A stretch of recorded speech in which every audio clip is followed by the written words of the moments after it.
안녕하십니까? 저는 60대 넘은 보통의 사람입니다. 저의 어린 시절은 지독하게도 가난했습니다. 경상남도 밀양시에서 살았던 저희 가족은 총 6명이었습니다. 부모님과 사남매였습니다. 첫째 형, 둘째 누나, 셋째인 저와 막둥이 동생까지 있었습니다. 첫째 형과 둘째 누나는 1살 터울, 저와 누나는 2살 터울이었습니다. 그리고 저와 막둥이는 5살 터울이었습니다. 어릴 때 생각했습니다. 부모님은 이 지독하게도 가난한 환경에서 뭐 한다고 자식을 넷이나 낳았을까? 옆집 만순에는 자식이 둘이고 앞집 옥순이네는 셋인데 왜 우리 집은 넷인 걸까? 우리 집이 자식이 넷이라서 가난한 걸까? 아니면 원래부터 가난한 집에 불행하게 애가 넷이나 찾아온 걸까 궁금했습니다. 부잣집인 철중이네 정도는 되어야 애가 넷이어도 굶어 죽지 않는 거 아닐까 하는 생각을 7살 때부터 했습니다. 저희 아버지는 똥 푸는 사람이었습니다. 제가 왜 계속 지독하게 가난했다고 하는지 아시겠죠? 진짜 지독해도 그렇게 지독할 수가 없었습니다. 요즘엔 차로 다니지만 제가 어릴 때만 해도 그 시골에서는 저희 아버지가 그 일을 하셨습니다. 길거리에 돌아다니면 사람들이 다 저희 아버지를 피합니다. 냄새난다고 코 막고 남의 집 담벼락에 딱 붙어서 갑니다. 저희 아버지는 아랑곳하지 않고 갈 길을 가셨습니다. 제가 아버지는 창피하지도 않냐고 물어보면 지 집은 똥 안 푼대? 하며 호탕하게 웃으셨습니다. 아버지가 남의 집 똥을 풀어 가는 것을 따라간 적이 있었습니다. 냄새가, 냄새가 정말 어지러울 정도로 고약합니다. 아버지는 콧등에 수건 하나 두르고 일을 합니다. 그 집에 사는 사람들은 자기네들 똥이면서 냄새도 고약하고 꼴도 보기 싫다고 멀찌감치 떨어져서 양손으로 얼굴을 틀어막거나 아예 집에 들어가서 안 나오는 사람도 있었습니다. 아버지는 그렇게 푼돈 받고 다들 하기 싫어하는 그런 일을 하셨습니다. 아버지의 몸에는 언제나 냄새가 가득했습니다. 그 냄새는 집에 와서도 여전했고 어머니가 비누로 빡빡 문질러도 여전했습니다. 그리고 그 냄새는 저희에게 번졌습니다. 집안에 퍼졌고 저희에게 묻어났습니다. 저희의 옷, 살결, 머리카락 깊숙이 아버지가 데려온 냄새가 가득했습니다. 사람들은 아버지를 피하고 저희 가족을 피했습니다. 지독하게 퍼지는 냄새에 사람들은 코를 꽉 막았습니다. 저희 형제에게는 친구도 없었습니다. 냄새난다고 안 놀아주더라고요. 아버지가 싫었던 적은 없었지만 아버지가 하는 일은 싫고 밉고 부끄러웠습니다. 동네 어른들은 저희 가족을 보면 항상 혀를 끌끌 찼습니다. 대부분 저희 아버지를 향한 것이었습니다. 저런 일 하면서 어쩌자고 자식을 넷이나 낳았냐. 한심하다 한심해. 저 집 애들 꼴 좀 봐라. 어휴 냄새. 보통 이런 내용의 비난이었습니다.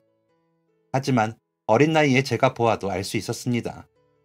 그들의 처지나 저희의 처지나 크게 다르지 않다는 것을요. 가난해서 쩔쩔매며 배를 고른 것은 다들 비슷한 상황이었습니다. 하지만 그 중에서도 저희 집이 특히나 유별나게 아주 지독하게 못 살았으니 저희를 보고 손가락질을 했던 거죠. 이렇듯 저의 어린 시절은 지독하기도 하고 조금 외롭기도 하고 부끄럽기도 원망스럽기도 한 감정으로 가득 차 있었습니다. 돈이 없으니 제대로 된 교육도 받지를 못했습니다. 국민학교만 겨우 졸업을 했습니다. 중학교 가고 싶다고 울고 불고 뒹굴면서 떼쓴 기억이 있습니다. 그날 아버지한테 몽둥이로 얼마나 맞았는지 모릅니다. 형도 겨우 졸업한 중학교를 어떻게 가려고 하냐. 막둥이 생각은 안 하냐. 누나는 벌써부터 공장 들어가 일하는데 너는 왜 이렇게 어린애처럼 구냐며 나무랐습니다. 14살이면 어린애가 아닌가 하고 속으로 생각했지만 입 밖으로는 내뱉지 못하였습니다. 첫째 형은 중학교 졸업 후 17살 때부터 공장에 나가 일을 했습니다. 누나는 15살 때부터 일을 했습니다. 또래보다 키도 덩치도 작았던 저는 써주는 곳이 없어서 공장에 들어가지를 못했습니다. 쬐깐해서 무슨 일을 하겠냐면서요. 아버지가 그런 저를 보며 혀를 찼습니다. 너는 내 꽁문이나 따라다녀라. 그토록 창피하고 싫은 똥 푸는 일을 하게 되었습니다. 하기 싫다고, 가기 싫다고 시커먼 집 나무 기둥을 붙잡고 떼를 써보았습니다. 아버지가 제 궁둥이를 걷어차며 얼른 안 쫓아오면 국물도 없을 줄 알라고 하셨습니다. 저는 꺼이꺼이 울면서 아버지 뒤를 따랐습니다. 아버지를 따라 콧등에 수건을 뒤집어 쓰고 똥을 퍼날랐습니다. 그걸 이고 가는 건 아버지만 했습니다. 잘못해서 업기라도 하면 길거리가 온통 똥밭이 된다고, 그럼 큰일이라고 하셨습니다. 그럴 땐 덩치가 작은 것이 차라리 다행이라고 생각되었습니다. 뭘 제대로 먹어본 적이 없어서 내 덩치는 요만한가 보다 생각했습니다. 하지만 15살 때부터 하루가 다르게 덩치가 커졌고 17살이 되었을 때는 저희 집에서 가장 크게 자랐습니다. 아버지는 제가 똥을 이고 다니지 않아서 그런 거라며 자기 덕인 줄 알라고 하셨습니다. 그렇게 키가 커진 17의 저는 드디어 그 일을 벗어날 수 있게 되었습니다. 정확하게는 더 이상 못하게 되었습니다. 아주 영원히요. 아버지가 돌아가셨습니다. 누구보다 힘이 세고, 누구보다 술을 잘 드시고, 누구보다 정신력이 강한 줄 알았던 아버지가 언덕길에서 구르시면서 그대로 돌아가시고 말았습니다.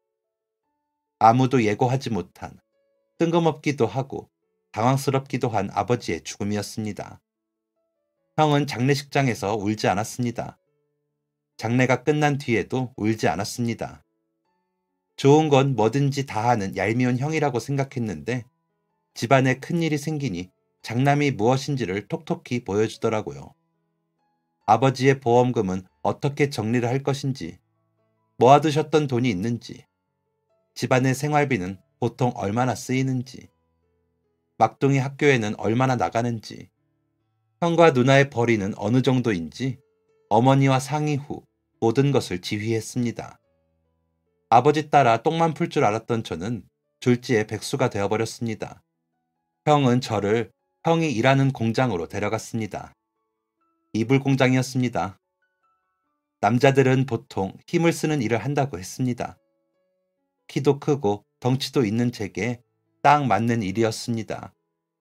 그간 아버지만 쫓아다녀 제대로 된 월급 한 번 받아본 적이 없었는데 공장에서 일을 하니 월급이 따박따박 나왔습니다. 크지 않은 돈이었지만 비록 버는 족족 생활비에 보태야 했지만 돈을 번다는 것은 기쁜 일이었습니다. 이대로 계속 돈을 모은다면 부자가 될 수 있지 않을까 하는 상상도 해보았습니다. 이불 공장에서 그렇게 3년을 일했습니다. 그리고 20살이 되었을 때 먼저 군대에 다녀온 형과 바톤 터치하듯이 형은 제대를 하고 저는 군대에 들어갔습니다. 제대를 하고 나니 이불 공장은 없어져 있었습니다. 막둥이는 저희 남매 중 유일하게 고등학교에 다니고 있었습니다. 공부를 더 하고 싶었는데 하지 못한 형의 권유였다고 했습니다. 고등학교 보낸 보람이 있게 막둥이는 공부를 잘 해냈고 형은 부담되는 생활비를 벌기 위해 막노동을 하고 있었습니다. 누나도 계속 공장에서 일을 하고 있었고요. 그리고 그쯤부터 어머니의 건강이 좀 안 좋아지셨습니다.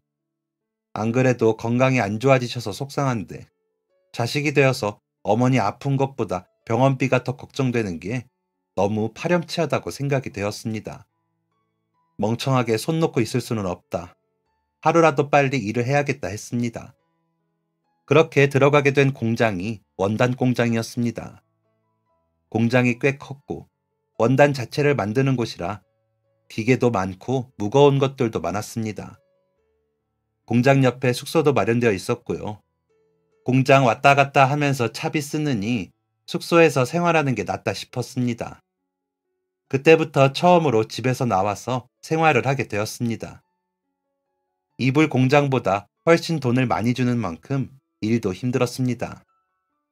쉼없이 돌아가는 공장은 2교대를 원칙으로 했고 하루 12시간을 꼬박 공장에서 보내야 했습니다. 돈을 버는 족족 집으로 보냈습니다. 제가 생활할 수 있는 돈 조금을 남겨두었는데 그마저도 잘 안 썼습니다. 보풀이 잔뜩 난 속옷을 입고 구멍난 양말을 신어도 상관없었습니다. 어차피 그 안에서 일하고 잠자고 일하고 잠자고의 반복인데 누구한테 잘 보이려 속옷을 갖춰 입겠습니까? 그렇게 저의 20대 초반 청춘은 공장에서 흐르고 있었습니다. 공장 사장님은 하루에 두어 번씩 공장을 돌았습니다. 순찰 겸 감시 겸 뭐 그런 것 같았습니다. 그렇다고 잔소리를 하거나 욕을 하거나 협박을 하지는 않았습니다. 형 누나한테랑 군대에서 하도 못된 사장 이야기를 많이 들어서 처음에 좀 걱정했는데 신기할 정도로 말이 없는 사장님이었습니다. 사석에서야 어떨지는 모르겠지만 적어도 공장 안에서는 말이 없으셨습니다. 은색태 안경을 쓰고 뒷짐을 지고 천천히 공장 안을 둘러보셨습니다. 과묵한 사장님이 유일하게 말을 하시는 때가 있었습니다. 바로 안전장비를 안 갖추면 안 된다는 말을 하셨습니다. 그것도 화내거나 소리치는 게 아닌 꽤나 정중한 말투로 말씀하셨습니다. 장갑 끼고 하세요. 위험한 작업이라 손이 다칠 수도 있습니다. 사장님은 안전에 대해 예민하고 많은 걱정을 하시는 분이었습니다.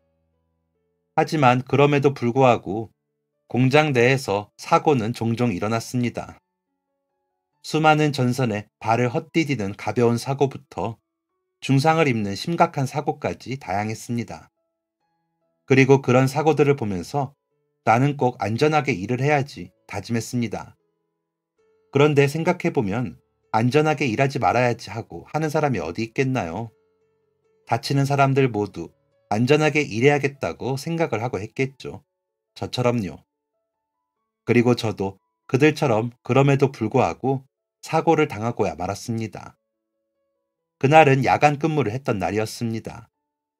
퇴근을 1시간 정도 남겨놨을 때였는데 제가 그날따라 너무 피곤한 겁니다. 이제 막 아침이 되었는데 제 머릿속은 깜깜한 밤이었습니다. 자꾸만 눈이 감기더라고요. 조금만 힘내자, 조금만 참고 들어가서 바로 자자 생각하는데 저도 모르는 사이에 꾸벅 졸고 말았습니다. 그리고 진짜 순식간에 사고가 일어났습니다. 잠깐 조는 그 찰나에 갑자기 손이 너무 고통스러워서 깜짝 놀라서 깨어났습니다. 정신을 차리고 보니 기계에 제 손이 끼어 있었고 주변에서는 깍깍 소리를 지르고 난리가 나 있었습니다. 너무 놀라서 저는 기계에 끼인 제 손을 잡아당겼고 그날부터 저는 손가락 하나 없이 살아야 했습니다. 왼손 4번째 손가락이 잘리고 말았습니다. 수술 마치고 팀장님이 유급휴가 줄 테니 하루 쉬고 오라고 했습니다. 숙소에서 잠을 잘까 하다가 오랜만에 고향에 내려갔습니다. 갑작스러운 제 방문에도 가족들은 웃으며 저를 반겨주었습니다.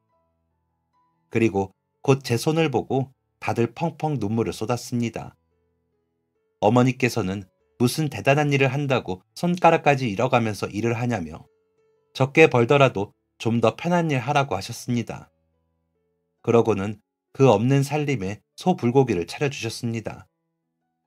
솔직히 저도 가슴이 미어져라 속상했습니다. 특출나게 잘하는 것도 없고 집안도 가난하고 외모도 별 볼 일 없는데 이제는 손가락까지 잃었으니 이러다 장가라도 한번 갈 수 있을까 걱정이 되었습니다. 하지만 고향에 내려가서 가족들 보고 마음을 다잡았습니다. 우리 어머니 자식 온다고 본인 몸 아프신 것도 있고 소불고기를 내어주신 우리 어머니에게 다른 건 몰라도 불성실한 자식은 되지 말자 생각했습니다. 책임감 없는 아들은 되지 말아야겠다고 마음 먹었습니다. 다 큰 막둥이가 제 옷자락을 잡고 가지 말라는 것을 어르고 달래고 저는 다시 공장으로 돌아갔습니다. 팀장님께서 일을 할 수 있겠냐고 몇 차례나 물었습니다. 걱정되는 마음도 있었을 거고 또 사고가 나면 어쩌나 싶었을 겁니다. 저는 손바닥이 없는 것도 아니고 손가락 하나 없는 건데 뭐가 문제냐며 전이랑 다를 거 없이 잘할 수 있다고 호언장담을 했습니다. 그리고 실제로도 그렇게 일을 잘 해냈습니다. 그 무렵부터 공장에 새로운 얼굴이 보였습니다. 은색태 안경을 쓴 사장님의 옆에 졸졸 쫓아다니는 여자가 하나 생겼습니다. 직원들 사이에선 온갖 추측이 난무했습니다. 사장님의 애인이네, 새로 들어온 비서네, 재혼을 했네 어쨌네. 소문은 얼마 못 가서 그 여자가 사장님의 딸이라는 것이 밝혀졌습니다. 사람들은 어찌 저렇게 아빠랑 안 닮았냐며 신기해했습니다.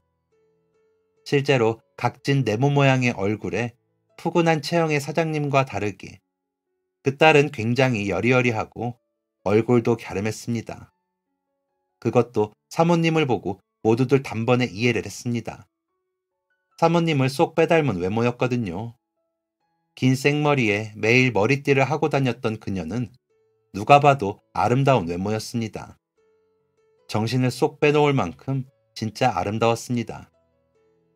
그렇게 정신이 빼앗긴 사람 중에는 저도 포함되어 있었고요. 그 여성은 자신의 아버지 뒤를 따라다니며 일이 어떻게 돌아가는지, 아버지가 어떻게 경영을 하는지 배우고 있었습니다. 손바닥보다 조금 더 큰 공책을 들고 다니면서 볼펜으로 끄적이는 모습마저 참 예쁘고 지적으로 보였습니다. 그녀는 무릎보다 조금 더 밑으로 내려오는 치마를 즐겨 입었습니다. 그리고 항상 구두를 신고 다녔는데 굽이 아주 낮은 구두였습니다. 공장에서 일하는 사람들은 다들 작업복을 입고 있고 평상시에 사복을 입는 것을 많이 보지 못해서 그런지 그런 그녀의 옷 스타일조차도 여신이 입은 드레스처럼 보였습니다. 사장님이 혼자 다닐 때보다 그녀와 함께 다닐 때 직원들은 더 긴장을 했습니다. 모두 곁눈질로 그녀를 흘기기 바빴습니다. 그건 저 또한 마찬가지였고요. 이전까지만 해도 참 중후한 멋이 있다 생각한 사장님이었는데 누구든 제 자식 앞에서는 날것이 되나 봅니다. 사장님은 자신의 딸을 곁눈질하는 저희에게 눈치를 주었습니다. 처음엔 헛기침을 한다던가 빠른 걸음으로 걷는다던가 하면서 눈치를 주다가 나중에는 자신의 딸을 쳐다보지 말라는 엄포까지 놓았습니다. 그런데 사장님이 눈치 주는 것을 눈치챈 저희가 상당히 신경을 썼거든요. 일부러 그쪽은 보지도 않으려고 했고요. 하지만 사장님 눈에는 그 보지 않으려 하는 노력도 마음에 안 들었나 봅니다. 엄포를 놓은 것도 모자라서 아예 자신의 딸에게 치마를 입지 말라고까지 하더군요. 그날 이후 그녀는 치마를 입지 않고 발목까지 오는 긴 바지만 입고 다녔습니다. 그때 부장님과 팀장님이 대화하는 것을 들은 직원이 소문내기를 사모님이 몸이 안 좋으신데 결혼 5년 만에 생긴 아이이자 외동딸이기에 끔찍하게도 아낀다고 했습니다. 그 이야기를 듣고 모두들 고개를 끄덕이고 우리가 좀 더 주의하자 하곤 했었죠. 그녀는 참 성실하게도 사장님의 뒤를 쫓아다녔습니다. 그녀가 공장을 오고 간 지 서너 달쯤이 지난 어느 날이었습니다. 저희 공장은 원단을 생산하는 큰 공장이기 때문에 큰 기계도 많고 무거운 원단도 운반을 합니다. 그래서 사장님이 더욱 안전에 민감한 거였고요. 만들어진 원단을 옮길 때에는 사람이 할 수 없을 정도로 무거워서 밀고 다니는 수레 같은 것에 싣고 운반을 했습니다. 운반은 항상 천천히, 조심히, 그리고 2인 1조로 움직여야 했습니다. 한 명은 뒤에서 밀고, 한 명은 앞에서 봐줘야 했기 때문이었습니다. 하지만 언제나 사고는 정말 잠깐의 방심 속에 일어나기 마련이죠. 그날따라 생산량이 많아서인지 뭐 때문인지 공장 안이 좀 어수선했습니다. 시끄럽기도 했고요. 원단이 계속 왔다 갔다 말도 아니었습니다. 그 와중에 사장님까지 오셔서 더욱 다들 정신이 없었습니다. 그녀도 물론 함께였고요. 원단을 계속 옮기던 직원 둘이 있었는데 바쁜 와중에 앞에서 동선을 봐주던 직원이 잠시 화장실에 간다고 했나 봅니다. 그럼 뒤에서 밀어주던 사람도 그게 길 한복판이 되었던 뭐든 잠시 멈추거나 다른 사람에게 앞 좀 봐달라고 하면 되는 건데 그 잠깐을 못 참고 혼자 움직인 겁니다. 그때 하필 기계 하나가 말썽이라 사장님이 기계를 보러 갔었고 그의 딸은 공장 여기저기를 둘러보고 있었습니다. 그때 그녀가 부적처럼 생기던 손바닥보다 조금 더 큰 공책이 바닥으로 툭 떨어졌습니다. 먼지가 가득한 바닥에 떨어진 공책을 주운 그녀는 쭈그린 자세로 공책에 붙은 먼지들을 툭툭 털어내고 있었습니다. 그런데 하필 원단을 실은 수레가 그녀 앞으로 다가왔고 그녀 앞에 있는 전선들에 수레가 툭 걸리자마자 돌돌 말려있던 커다란 원단들이 와르르 쏟아졌습니다. 사람 키보다 높게 쌓여진 원단이 쏟아지며 쭈그려 앉아있던 그녀를 덮친 것은 정말 한순간이었습니다. 와르르 원단이 쏟아지자 여자 직원들은 소리를 지르고 남자 직원들도 어쩔 줄을 몰라 하고 있었습니다. 그녀의 아빠도 한 걸음에 그쪽으로 달려갔습니다. 그녀와 조금 떨어진 거리였는데도 그 순간을 포착한 저는 누구보다 빠르게 그쪽으로 뛰어갔습니다. 원단 하나가 제일 먼저 그녀의 다리 위에 떨어지고 그 다음 뭉치가 그녀를 완전히 덮치려던 그때였습니다. 성인 남자 셋이 붙어야 겨우 들 수 있는 원단인데 저는 그것을 몸으로 막아냈습니다. 갑자기 어디서 초인적인 힘이라도 났나 봅니다. 양손으로 그 무거운 것을 받쳤고 덕분에 그녀 위로 더 이상 원단이 떨어지지는 않았습니다. 곧이어 다른 사람들이 도와서 그녀의 다리 위에 떨어진 원단을 치우고 제가 손목으로 받치고 있던 원단까지 걷어냈습니다. 100kg도 훨씬 넘는 원단이 사람 키만한 높이에서 그녀를 덮쳤다고 생각하면 다시 생각해도 정말 아찔합니다. 사람들이 말하길 정말 죽었을지도 모른다고 했습니다. 그녀의 아빠는 재빨리 구급차를 불렀습니다. 그녀는 발목이 완전히 부러져서 일어날 수도 없는 상황이었습니다. 그리고 저는 왼쪽 손목이 부러졌습니다. 저희는 나란히 구급차를 타고 병원으로 갔습니다. 사장님은 가는 내내 그녀의 손을 꼭 잡았습니다. 그녀는 제게 고맙다고 했습니다. 정말 큰일이 날 뻔했다며 자기 때문에 손목이 부러져서 어쩌냐는 걱정도 아끼지 않았습니다. 그때 생각했습니다. 이 사람은 돈만 많은 부자가 아니라 남한테 쓸 마음도 많은 진짜 부자구나. 손목이 부러진 저는 깁스를 하고 바로 나올 수 있었습니다. 그녀는 수술을 하고도 보름은 병원 생활을 해야 한다고 했고요. 사장님의 배려로 손을 다친 후에도 일을 할 수 있었습니다. 기계를 사용하지 않고 일이 고되지 않은 사무직을 잠깐 하게 되었습니다. 몸이 안 힘드니 잡생각이 많이 들었습니다. 여기서 잡생각이라고 하면 그녀 생각이었습니다. 이번 생활이 불편했을 텐데 괜찮은지, 회복은 잘 되고 있는지 궁금했습니다. 궁금증을 풀고 싶었던 저는 공장이 쉬는 주말을 틈타서 그녀가 있는 병원에 가보았습니다. 돈이 많이 없으니 과일 바구니처럼 비싼 건 못 사고 딸기가 있길래 딸기 한 팩을 사서 병실에 들어갔습니다. 검은 봉다리에 딸기 한 팩을 가져온 저를 보고 그녀는 환하게 웃었습니다. 제일 좋아하는 과일이 딸기라는 거짓말인지 진짜인지 모를 말도 해주었습니다. 그 다리 괜찮으세요? 사장님의 엄포 때문인지 그냥 부끄러워서인지 그녀 얼굴을 제대로 쳐다보지도 못하고 말했습니다. 그녀는 고개를 끄덕이면서 대답했습니다. 네, 덕분에요. 보름 정도 있으면 태어날 수 있을 것 같아요. 태어나고도 목발 생활을 해야겠지만요. 그때 경황이 없었어요. 정말 고마워요. 그쪽 아니었으면 진짜 큰일 날 뻔했어요. 그녀가 그렇게 길게 말하는 것을 처음 들은 저는 목소리도 곱고 발음도 또박또박하다고 생각했습니다. 그리고 그런 모습을 보고 더욱 호감이 생겼습니다. 병원에 있으니 제대로 씻지도 못하고 남들과 똑같은 환자복을 입고 있었는데도 참 눈이 부시게 아름다웠습니다. 어릴 적부터 여자랑 제대로 대화 한번 해본 적이 없던 저는 더 이상 대화를 이어나갈 방법을 모르고 고개를 끄덕이기만 했습니다. 그녀는 공장은 안 바쁘냐? 오늘 쉬는 날인데 여기 온 거냐? 이제 어디 가냐? 나이가 비슷해 보이는데 몇 살이냐? 이런 질문을 스스럼 없이 했습니다. 저는 대부분은 고개를 끄덕이고 대답할 수 있는 것들은 대답을 했습니다. 30분 정도 있었을까요? 잠시 슈퍼에 갔다던 사모님이 오셨습니다. 의자에 딱 붙은 엉덩이를 떼어내는 순간 사모님에게 들리지 않을 정도로 작은 목소리로 그녀가 말했습니다. 다음 주 주말에 또 와주면 좋겠어요.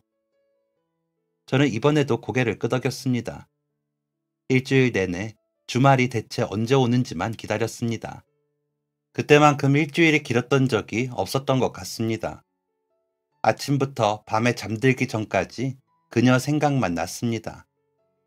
지금은 뭘 하고 있을지, 점심밥은 먹었을지, 잠은 잘 잤을지, 내가 준 딸기는 다 먹었을지, 혹시 그녀도 내 생각을 할지.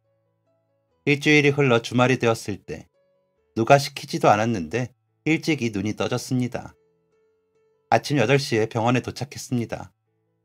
아침 대바람부터 불쑥 찾아오는 제가 불편하진 않을까 싶어서 병실 안을 살짝 들여다보았습니다. 창으로 들어오는 은은한 햇살이 그녀를 비추고 있었고, 그녀는 햇살을 조명 삼아 책을 읽고 있었습니다. 참 예뻤습니다. 한동안은 멍을 때리고 그녀를 바라볼 수밖에 없을 정도로 예뻤습니다. 그날은 그녀와 1시간 동안 이야기를 나누었습니다. 가방끈이 짧은 저였지만 책은 참 좋아했습니다. 공장 일을 하면서도 숙소에서 책을 많이 읽었습니다. 운 좋게 그녀와 저의 도서 취향은 같았습니다. 같은 책을 많이 읽은 그녀와 저는 시간 가는 줄 모르고 떠들었습니다. 이번엔 그녀의 눈을 똑바로 쳐다보고 말할 수 있는 용기가 생겼습니다. 일주일 내내 그녀만 생각해서 그런지 그녀와 마주하는 것이 예전만큼 부끄럽지는 않았습니다. 1시간도 넘게 신나게 떠들고 있는데 익숙한 목소리가 뒤에서 들렸습니다. 사장님이었습니다. 사장님은 자기 딸의 병실에서 마주한 공장 직원을 보고 살짝 놀란 듯 했습니다. 저는 사장님의 엄포가 다시 생각나 꾸벅 인사를 하고 자리를 벗어났습니다. 그녀는 수요일에 퇴원을 한다고 했습니다. 생각보다 퇴원이 빨라졌다며 그녀는 좋아했습니다. 하지만 발이 다 나을 때까지는 공장에 갈 수 없다면서 시무룩해 했습니다. 시무룩한 것은 저도 마찬가지였습니다. 그럼 그녀의 발이 완전히 다 나을 때까지 그녀를 못 보는 건가 생각했습니다. 그런데 목요일이었습니다. 점심을 일찍 마치고 시간이 좀 남아서 공장 주변을 한 바퀴 돌고 있는데 목발을 짚은 그녀가 나타났습니다. 그녀는 저를 데리고 공장 뒤쪽으로 갔습니다. 어떻게 왔어요? 사장님하고 같이 온 거예요? 왜 혼자 계세요? 쉿, 아빠한테는 비밀이에요. 위험하니까 당분간 공장에 나오지 말라고 하셨거든요. 아, 그런데 왜 온 거예요? 궁금해서요. 지난번에 말해준 책 이야기요. 그 책의 결말이 궁금해요. 그녀는 이런 식이었습니다. 이런 식으로 일주일에 2번씩이나 저를 찾아왔습니다. 그것도 점심시간에 잠깐, 아주 불쑥이요. 20분 정도밖에 대화를 못 나누는데도 그녀는 굳이 아픈 다리를 끌고 공장에 왔습니다. 저희는 항상 책 이야기를 나누었습니다. 즐거웠습니다. 같은 취향을 공유하는 것은 참 재밌는 일이었습니다. 그 만남은 한 달이나 계속되었습니다. 그리고 그 밀회 속에서 책 이야기를 나누던 저희는 입맞춤도 나누게 되었습니다. 서로의 마음을 나누게 되었습니다. 하지만 그 아슬아슬한 만남은 그리 오래가지 않아 끝을 맺게 되었습니다. 사장님이 나타났습니다. 저희가 책 한 권을 사이에 두고 정겹게 딱 붙어있는 그 순간을 사장님에게 딱 들켰습니다. 그녀는 당황했고 사장님은 그녀를 데리고 갔습니다. 그리고 그날 밤 숙소에 있는 저를 사장님이 찾아왔습니다. 딱 한마디를 하고 가셨습니다. 그만두게. 무슨 뜻인지 어떻게 해야 하는지 알았지만 제 마음이 제 뜻대로 되는 것이 아니었습니다. 아예 외출을 금지당한 그녀는 겁도 없이 한밤중에 저를 찾아왔습니다. 어디라도 좋으니 가자고 했습니다. 제가 좋으니 어디든 좋다고 했습니다. 잠에서 깬 저는 심각하게 고민을 했습니다. 그 오밤중에 자고 일어나 제정신도 아닌 그 짧은 찰나에 저는 결정을 해야만 했습니다. 이런 식은 아닌 것 같았습니다. 그녀가 가진 모든 걸 버리고 저를 따를 만큼 제가 대단한 사람도 아닐 뿐더러 그녀의 인생이 너무나 아까웠습니다. 얼른 집에 돌아가라고 그녀를 설득시키는데 어떻게 알고 사장님이 찾아왔습니다. 은색 태의 안경을 쓰지 않은 사장님은 처음이었고 점잖은 사장님이 그렇게 화를 내는 것도 처음이었습니다. 사장님은 그녀를 잡아당겼고 그녀는 저와 떨어지지 않으려 애썼습니다. 감히 어디서 내 딸을 넘봐? 이 손가락도 없는 등신 같은 새끼가 같은 공장에 있다고 다 같아 보이냐? 대체 뭘 어떻게 했길래 내 딸이 너 같은 별 볼 일 없는 놈한테 넘어가? 지독한 그지 새끼. 당장 짐 빼서 나가. 내 공장, 내 딸, 내 주변 그 어디에도 얼씬도 하지 마 이 새끼야. 글에는 이만큼, 딱 이만큼만 쓰지만 제가 태어나 지금까지 들었던 욕 중에 가장 심했고 가장 많은 욕을 들은 날이었습니다. 그녀는 울며 그녀의 아빠에게 질질 끌려갔습니다. 그리고 저는 배낭 하나에 필요한 짐들을 우겨넣고 그렇게 쫓겨났습니다. 그녀는 자기 아빠 차를 타고 떠났습니다. 저는 불빛 없는 시골길에 홀로 서 있었습니다. 그녀와 제가 갈 길이 다르다. 그게 우리의 위치다라고 말해주는 것 같았습니다. 그렇게 그녀와 헤어졌습니다. 공장에서 쫓겨난 저는 고향으로 갔습니다. 그리고 어머니가 돌아가셨습니다. 어머니가 돌아가신 후 형이 저에게 서울에 가자고 했습니다. 더 늙기 전에 해보고 싶은 일이 있다면서요. 저희는 장사를 시작했습니다. 야채 장사를 했습니다. 첫 시작은 길거리, 그 다음엔 아주 작은 가게였습니다. 빚에 시달리는 시간도 있었고 잠도 못 자고 일하는 시간도 있었는데 결과적으로 장사는 아주 성공적이었습니다. 형과 저는 동네의 식자재 마트를 운영하게 되었습니다. 이후 누나와 막둥이도 서울로 상경했습니다. 누나는 마트 옆에 분식집을 차렸습니다. 막둥이는 서울에 있는 중소기업에 취직을 했습니다. 그리고 냈다 가정을 꾸렸습니다. 평생 결혼도 못하고 혼자 살 줄 알았던 형은 마트 단골 손님의 따님을 소개받아 결혼을 하고 아이도 셋이나 낳았습니다. 누나는 분식집을 하다가 학교 선생님과 연애를 시작하고 딸 하나, 아이 하나를 낳고 키우게 되었습니다. 막둥이는 같이 일하는 회사에 1살 많은 상사와 결혼을 했습니다. 그리고 저도 결혼을 했습니다. 마트에서 일을 하던 직원이었습니다. 저보다 3살 어린 그녀는 고시 공부를 하면서 생활비를 벌기 위해 마트에서 일을 했습니다. 성실하고 착한 그녀에게 호감이 갔습니다. 하지만 그녀는 한사코 거절을 했습니다. 시험에 합격을 해야 한다면서요. 몇 달 뒤 그녀는 시험에 합격했고 공무원이 되었습니다. 그때까지 기다려준 저를 그녀는 허락했고 많은 사람들의 축복 속에 결혼한 저희는 아들 둘을 낳아 잘 키웠습니다. 여느 가정과 다를 것 없이 행복했습니다. 그리고 그 행복이 계속 지속될 줄 알았습니다. 평생 할 고생을 어렸을 때 다 했다고 믿었습니다. 하지만 고생에는 끝이 없나 봅니다. 총량이 정해져 있지 않은가 봅니다.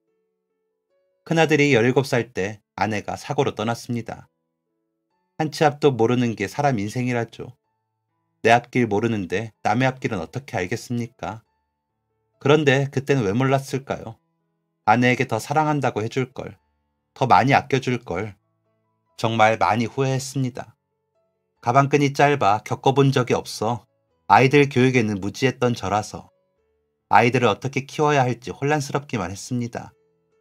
고등학생, 중학생이면 다 컸다고 해도 아빠 혼자 애들 키우기 쉽지 않은 세상이었습니다. 그리고 일하느라 바쁜 아빠 대신 아내의 손길을 더 많이 받은 것이 사실이었고 갑작스러운 엄마의 부재에 고통받는 것도 사실이었습니다. 교육을 떠나 아이들의 마음을 보듬어주고 인내를 가지고 그 상황을 버티는 것이 훨씬 힘들었습니다. 이 순간 아내라면 어떻게 했을까? 뭐라고 했을까? 고민하고 또 고민하면서 자식 양육에 힘썼습니다. 하늘에 있는 아내가 보고 마음을 놓을 수 있도록 참 많이 노력했습니다. 아이들의 마음이 온전히 괜찮아진 다음에는 교육에 힘을 썼습니다. 엄마가 없어 학원도 잘 못 다니고 밥도 잘 못 챙겨 먹고 공부도 못하는 이런 아이들로 크게 하고 싶지 않았습니다. 좋다는 학원들 찾아다녀 상담도 받아보고 담임 선생님과의 상담도 귀담아 들었습니다. 형 누나도 제게 유난이라고 할 정도였습니다.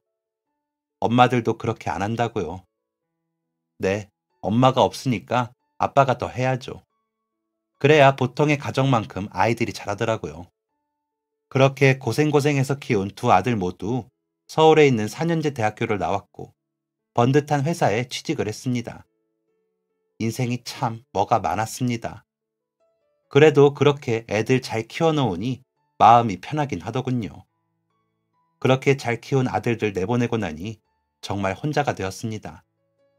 아들들과 집에 있어도 대화가 많이 오가거나 북적북적하진 않았는데 그래도 셋에서 하나가 되니까 이게 좀 외롭더라고요. 괜히 할 일도 없는데 마트에도 나가보고 산책도 다녔습니다. 어릴 때는 왜 할머니, 할아버지들은 맨날 놀이터에 계시는 걸까 궁금했는데 왜 그런지 이유를 알 것 같았습니다. 자식들 다 키우니 자식이 그립습니다. 나는 세상을 떠날 준비를 하는 노인네인데 이제 막 파릇파릇 피어난 저 새싹들을 보는 것이 좋았습니다. 그리고 꼭 아이들을 보는 이유가 아니더라도 주변에 딱히 공원도 없고 노인정도 없다 하면 앉아있을 곳이 놀이터밖에 없었습니다. 이런 적적한 삶을 살던 중 큰아들이 결혼을 했습니다. 그리고 이듬해에 어여쁜 손녀도 보게 되었습니다. 아들만 둘 키워봤지 손녀딸을 보니까 그렇게 예쁘고 신기할 수가 없었습니다. 손녀딸 얼굴에서 묘하게 아내 얼굴도 보이는 것이 참 예뻤습니다.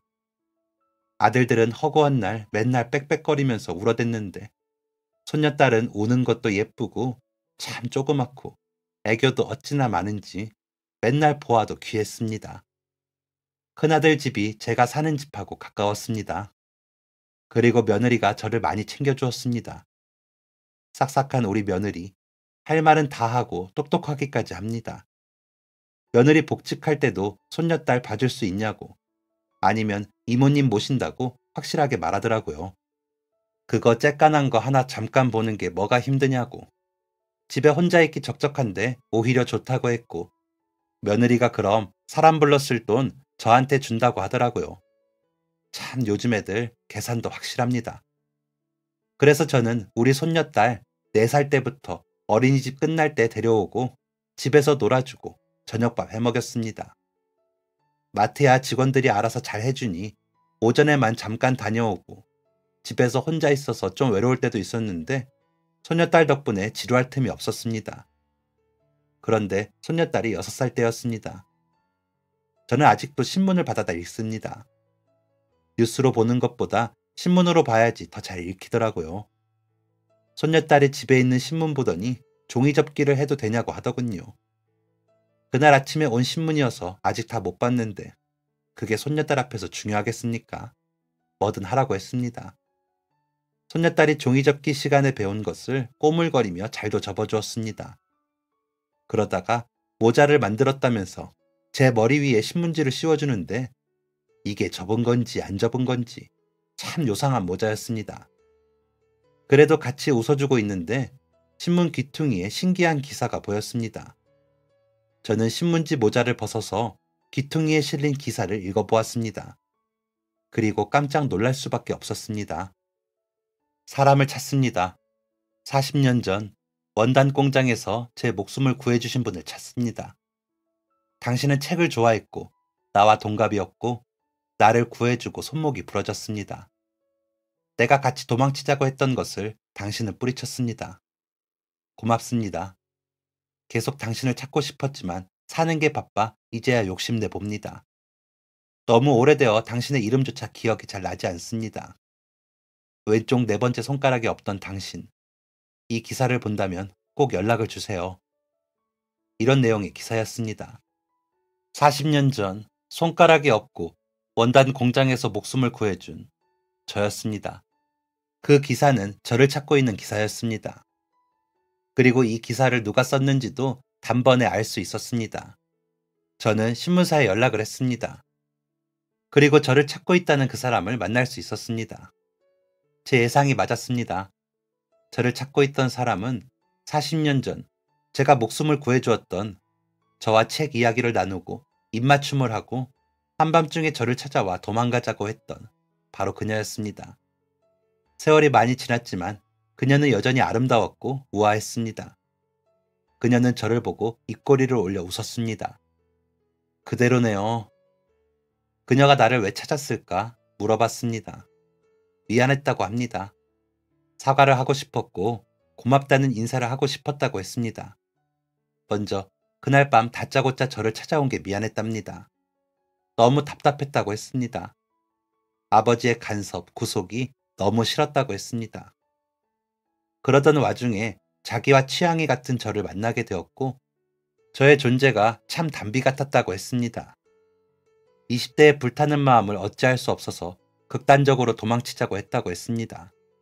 그리고 그 이후 자신의 아버지가 제게 폭언을 한 것이 미안하다고 했습니다.